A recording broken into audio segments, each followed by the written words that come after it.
Oi, lindas! Vamos para o nosso devocional de hoje, no versículo 13 do livro de João. Vamos orar? Espírito Santo de Deus, é no nome do Senhor Jesus que nós estamos diante da Tua presença neste momento para ler as Tuas Escrituras.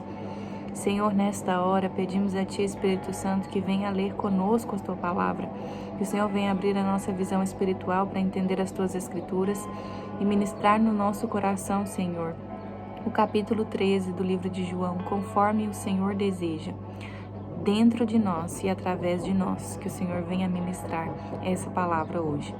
Senhor, em nome de Jesus, desde já repreendemos todo levante maligno das trevas contra a minha vida, a vida do Felipe, do Ezequiel, caia por terra agora em nome do Senhor Jesus Cristo e declaro, Espírito Santo de Deus, que a Tua palavra é viva e eficaz em nós. Obrigada, Senhor, em nome de Jesus. Amém e amém. Capítulo 13 do livro de João vai dizer que Jesus lava os pés dos discípulos. Um pouco antes da festa da Páscoa, sabendo Jesus que havia chegado o tempo em que deixaria este mundo e iria para o Pai, Jesus já sabia que havia chegado o tempo em que ele deixaria este mundo e iria para o Pai. E tendo amado os seus que estavam no mundo, amou-os até o fim. Versículo 2. Estava sendo servido o jantar, e o diabo já havia induzido Judas Iscariotes, filho de Simão, a trair Jesus. Versículo 3. Jesus sabia que o Pai havia colocado todas as coisas debaixo do seu poder. Olha só que poderoso, gente. Jesus está nos ensinando, e no livro de Hebreus vai falar mais sobre isso, sobre o mundo espiritual e os seus poderes. E aqui Jesus fala, aqui no versículo 2 vai falar que Jesus já sabia que o Pai havia colocado todas as coisas debaixo do seu poder. Todas as coisas, até mesmo o diabo. Continuando, e que viera de Deus e estava voltando para Deus. Assim, levantou-se da mesa, tirou sua capa e colocou uma toalha em volta da cintura. Versículo 5. Depois disso, derramou água numa bacia e começou a lavar os pés dos seus discípulos. Imagina que está ali no jantar, estava sendo servido. O diabo já havia induzido Judas Iscariotes para trair Jesus. Jesus já sabia que o Pai Celestial já tinha colocado todas as coisas debaixo do seu poder. Ele já sabia que ele veio de Deus e estava voltando para Deus. E aí ele se levantou da mesa, tirou sua capa, colocou uma toalha em volta da cintura e depois disso derramou água numa bacia, começou a lavar os pés dos seus discípulos, enxugando-os com a toalha que estava na sua cintura. Versículo 6. Chegou-se a Simão Pedro, que lhe disse: Senhor, vais lavar os meus pés? Gente, Simão Pedro, o discípulo de Jesus, sempre tem as falas mais icônicas, digamos assim, da Bíblia. Ele é um ícone, né? Porque quando Jesus ia ser crucificado, Pedro também falou que não deixaria que o mestre dele fosse crucificado, né? Ele sempre assim, Pedro era sempre muito impulsivo e de sangue quente, né? Atuava ali sobre as emoções e extremamente impulsivo. E eu acho muito engraçado isso, porque Jesus sempre responde Pedro à altura, né? Sempre trata Pedro conforme a personalidade de Pedro, tratava João conforme a personalidade de João. João se autotitulou o mais amado. Ninguém nunca falou isso pra ele. Jesus nunca falou: João, você é o mais amado. Mas ele se autotitulou o mais amado e por conta dele se achar o mais amado, ele ficou sendo o mais amado. Então Jesus tratava cada discípulo conforme a personalidade de cada um, cada pessoa conforme a personalidade de cada uma. E aí, nesse caso, né, Pedro estava mais uma vez sendo Pedro e falou: Senhor, vai lavar meus pés? E o versículo 7, respondeu Jesus: Você não compreende agora o que estou lhe fazendo. Mais tarde, porém, você entenderá. Versículo 8, disse Pedro: Não, nunca lavarás os meus pés. Estou falando para vocês que Pedro sendo Pedro, Jesus respondeu: Se eu não os lavar, você não terá parte comigo. Lembra que eu falei que Pedro é extremamente 8 ou 80? Aí agora olha a resposta de Simão Pedro. Então, Senhor, não apenas lave os meus pés, mas também as minhas mãos e a minha cabeça. 8 ou 80. Versículo 10, respondeu Jesus: quem já se banhou precisa apenas lavar os pés, Pedro. Todo o seu corpo já está limpo. Vocês estão limpos, mas nem todos. Pois Jesus sabia quem iria traí-lo e por isso disse que nem todos estavam limpos, por conta de Judas. Versículo 12. Quando terminou de lavar-lhes os pés, Jesus tornou a vestir a sua capa e voltou ao seu lugar. Então Jesus terminou ali de lavar os pés dos discípulos, né? Terminou ali de prestar paciência, de explicar para Pedro as coisas, que Pedro foi o único que estava ali dando trabalho, digamos assim. E aí depois ele sentou-se, né? Vestiu sua capa novamente e voltou ao seu lugar. Então Jesus lhes perguntou: vocês entendem o que lhes fiz? Vocês me chamam mestre e senhor, e com razão, pois eu o sou. Pois bem, se eu, sendo senhor e mestre de vocês, lavei-lhes os pés, vocês também devem lavar os pés uns dos outros. Eu lhes dei o exemplo, para que vocês façam como lhes fiz. Digo-lhes verdadeiramente que nenhum escravo é maior do que o seu senhor, como também nenhum mensageiro é maior do que aquele que o enviou. Agora que vocês sabem estas coisas, felizes serão se as praticarem. Primeiramente, Jesus estava ensinando que os discípulos precisavam servir-se uns aos outros, não só entre eles, mas entre todos. Jesus estava ensinando que o escravo não é maior do que o seu senhor e da mesma forma o mensageiro não é maior do que o seu mestre.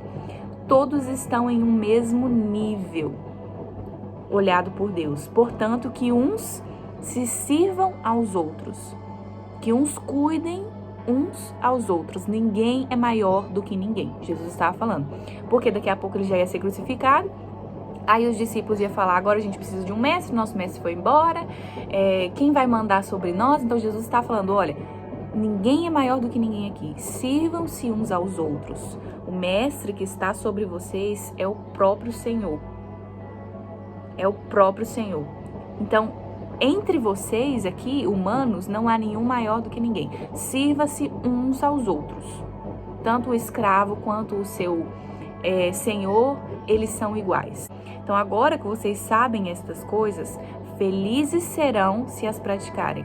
Então, quer dizer que se a gente atua da forma contrária, com injustiça, pensando que, né, como o próprio exemplo que Jesus deu, que o escravo ele é inferior ao seu senhor, ou que o mensageiro ele é inferior àquele a quem o enviou, se a gente trata as pessoas com essa prescrição, julgamento e fazendo acepção, nós seremos tristes. Jesus está dizendo, agora que vocês sabem estas coisas, que ninguém é maior do que ninguém, que todos estão aqui para servir uns aos outros, então felizes vocês serão se as praticarem. Ele termina o capítulo dessa forma. Uma baita de uma lição para nós. Jesus prediz que será traído, versículo 18. Não estou me referindo a todos vocês, conheço os que escolhi, mas isto acontece para que se cumpra a escritura, aquele que partilhava do meu pão voltou-se contra mim. Versículo 19, estou lhes dizendo antes que aconteça, a fim de que, quando acontecer, vocês creiam que eu sou. Eu lhes garanto, quem receber aquele que eu enviar, estará me recebendo, e quem me recebe, recebe aquele que me enviou. Depois de dizer isso, Jesus perturbou-se em espírito e declarou, digo-lhes que certamente um de vocês me trairá. Ele estava se referindo a Judas, né? Versículo 22. Seus discípulos olharam uns para os outros sem saber a quem ele se referia. Um deles, o espírito a quem Jesus amava, um deles, o discípulo a quem Jesus amava, estava reclinado ao lado dele. Gente, quem escreveu esse livro foi João. Lembra que eu tinha falado que João se autotitulava o mais amado, né? O amado. João, no versículo 23, falou assim, ó. Imagina que estava todo mundo sentado ali se olhando e aí João agregou esse versículo aqui. Um deles, o discípulo a quem Jesus amava, estava reclinado ao lado dele. João estava falando de si próprio, né? Amor próprio é tudo, né, gente? E de fato ele foi considerado o mais amado, porque ele se considerava o mais amado. Só por isso. Não é que Jesus amava mais ele, gente. Não existe isso. Só que ele se sentiu mais amado. E escreveu sobre ele, acerca disso. Um deles, acho muito engraçado isso. Do nada, né? Um deles, o discípulo a quem Jesus amava, estava reclinado ao lado dele. Simão Pedro fez sinais para esse discípulo, como a dizer. Então, João está falando de si mesmo aqui, né? Falando que Simão Pedro fez sinais para ele, ali na mesa, como a dizer, pergunte-lhe a quem ele está se referindo. João estava dizendo sobre ele mesmo, falando que ele estava reclinado do lado de Jesus. E aí João conta que Pedro, ali na mesa, fez um sinal para ele, tipo, pergunta aí pro mestre quem ele se refere, quem ele está falando. E aí, inclinando-se esse discípulo para Jesus, no caso João está falando dele mesmo, perguntou-lhe, Senhor, quem é? Respondeu Jesus, aquele a quem eu der este pedaço de pão molhado no prato, será ele. Então, molhando o pedaço de pão, deu a Judas Iscariotes, filho de Simão. Tão logo Judas comeu o pão, Satanás entrou nele. O que você está para fazer, faça depressa, disse-lhe Jesus a Judas. Versículo 28. Mas ninguém à mesa entendeu por que Jesus lhe disse isso. Visto que Judas era o encarregado do dinheiro, alguns pensaram que Jesus estava lhe dizendo que comprasse o necessário para a festa ou que desse algo aos pobres. Assim que comeu o pão, Judas saiu e era noite. Agora, Jesus prediz que o Pedro o negará. Versículo 31. Depois que Judas saiu, Jesus disse, agora o Filho do Homem é glorificado e Deus é glorificado nele. Se Deus é glorificado nele, Deus também glorificará o Filho nele mesmo e o glorificará em breve. Versículo 33. Meus filhinhos, vou estar com vocês apenas mais um pouco. Vocês procurarão por mim e como eu disse aos judeus, agora lhes digo a vocês. Para onde eu vou, vocês não podem ir. Um novo mandamento eu lhes dou. Amem-se uns aos outros, como eu os amei. Vocês devem amar-se uns aos outros. Com isso, todos saberão que vocês são meus discípulos, se vocês se amarem uns aos outros. Simão Pedro lhe perguntou, Senhor, para onde vais? Jesus respondeu, para onde eu vou? Vocês não podem seguir-me agora, mas me seguirão mais tarde. Pedro perguntou, Senhor, por que não posso seguir-te agora? Darei a minha vida por ti. Então Jesus respondeu, você dará a vida por mim, Pedro?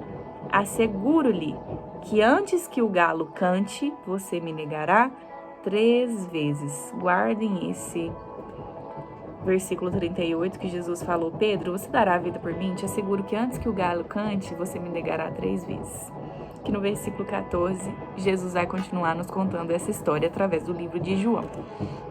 Então, nós lemos muitas coisas extremamente importantes, onde Jesus nos ensina a amar uns aos outros. Ele nos ensina que estamos aqui para servir uns aos outros e que a raiz desse comportamento nós seremos felizes e as pessoas discernirão que nós somos filhos de Deus e verdadeiros cristãos. Jesus também descobriu, foi revelado a ele que o tempo dele haveria sido chegado, que aquela era a hora. Satanás entrou ali em Judas, né? Judas foi fazer o que ele tinha que fazer e nos versículos a seguir, nos capítulos a seguir, nós vamos falar sobre isso e vai mostrar para nós também o que Judas levantou-se para fazer, né? Que a gente já sabe como foi, mas nós vamos ler detalhadamente. Muitas coisas preciosas. Vimos aqui também o caráter de Pedro, né? 8 ou 80, não sei quem se identifica com o caráter de Pedro ou com o amor próprio de João, a ponto de se autotitular a si mesmo e falar sobre si mesmo como o discípulo mais amado aqui nas Escrituras. Então é isso, vamos orar. Espírito Santo, em nome de Jesus, nós te agradecemos por essa palavra. Obrigada, Senhor Jesus, que ela seja viva e eficaz em nossas vidas, que essa semente seja plantada no coração de cada mulher que está escutando aqui esse devocional. Senhor, e que essa semente seja plantada, germinada, que gere seus frutos e que esses frutos alimentem a outras pessoas, a outras mulheres. Essa é a nossa oração, Senhor. Em nome de Jesus, nós te agradecemos por tudo que o Senhor nos ensinou nesse versículo, nesse capítulo 13. Obrigada, Espírito Santo. Obrigada, meu Jesus, pela tua soberania, pela tua majestade. Em nome de Jesus. Amém, amém e amém.